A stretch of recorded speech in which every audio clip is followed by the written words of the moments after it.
আসসালামু আলাইকুম। সুস্থ ও ফিট থাকতে আমরা কত কিছুই না খাই, কিন্তু আপনি কি জানেন মাত্র কয়েকটি ফল আর বাদাম আপনার শরীরের চেহারা বদলে দিতে পারে। ধরুন কাজু বাদাম ও কাঠবাদাম, এই দুটো বাদাম মেধাশক্তি বাড়াতে ও হার্টকে সুস্থ রাখতে দারুণ কাজ করে। আর প্রতিদিন একটি করে আপেল খাওয়ার উপকারিতা আমরা সবাই জানি। এটি আমাদের রোগ প্রতিরোধ ক্ষমতা বাড়াতে সাহায্য করে। রক্তশূন্যতা দূর করার জাদুকরি ফল আনার বা বেদানা।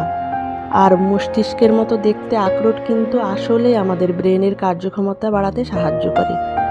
রামবুটানের কথায় আসি, এটি লিচুর মতো দেখতে একটি বিদেশি ফল হলেও এখন আমাদের দেশেও পাওয়া যায়। এটি শরীরের ক্লান্তি দূর করে এবং ইনফেকশনের বিরুদ্ধে লড়াই করে। তাহলে আর দেরি কেন, আজই আপনার খাদ্য তালিকায় যোগ করুন এই শক্তিশালী খাবারগুলো। ভিডিওগুলো ভালো লাগলে পেজটি ফলো করে রাখুন। ধন্যবাদ।